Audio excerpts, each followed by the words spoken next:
Hi everybody! In this video, we will be writing an equation for a line in slope-intercept form. Now, I highly suggest that you get out a piece of paper and complete the example along with me for the most practice possible. Alright, so the directions say, write an equation in slope-intercept form of the line that passes through the given points. And then we're given 2 points. Now, if we think about it, slope-intercept form of a line is y equals mx plus b, with our m standing for slope and our b standing for our y-intercept.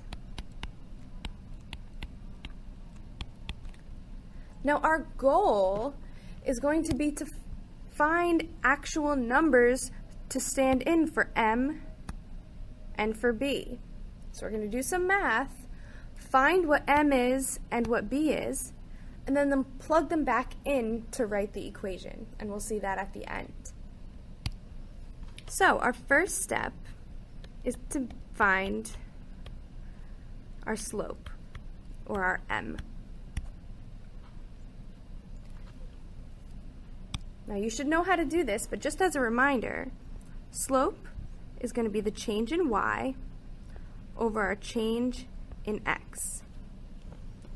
Or if you like using the formula, you can write y1 minus y2 over x1 minus x2 and actually label your points. Some people like to do this way.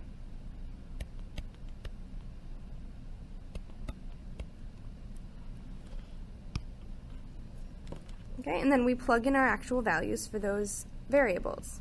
So our y1 is 2, minus our y2, which is 6, over x1, which is 3, minus x2, which is negative 1. Now keep in mind that minus a negative is actually a positive. So we're rewriting this as 2 minus 6 over 3 plus 1, which we can calculate. 2 minus 6 is negative 4. 3 plus 1 is positive 4. So our slope simplifies out to be negative 1. I'm just going to make a side note for myself that m equals negative 1. So it's nice and clear for me to see. All right. Now our second step, now that we found our m, is going to be to find our b, or our y-intercept. And we're going to do that by plugging in everything that we know.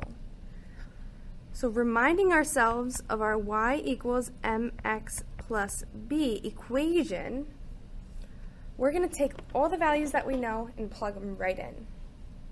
If you take a look, these points that were given gave us an x and a y.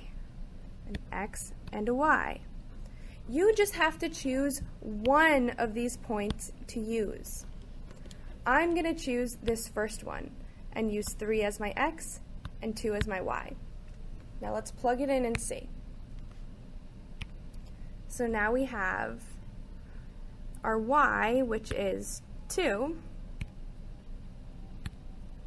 So 2 equals our m, negative 1, x, which is going to be 3,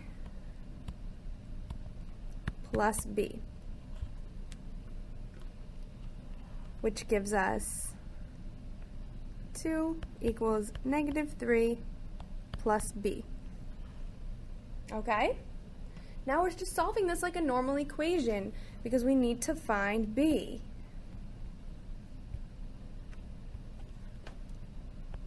Okay? So to make the 3 cancel, we just add 3 to both sides,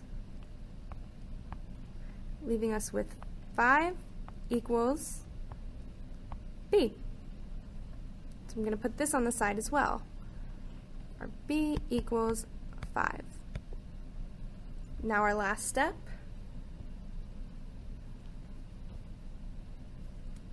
is to plug it in.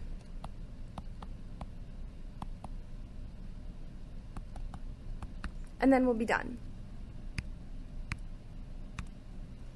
So instead of writing y equals mx plus b, we're writing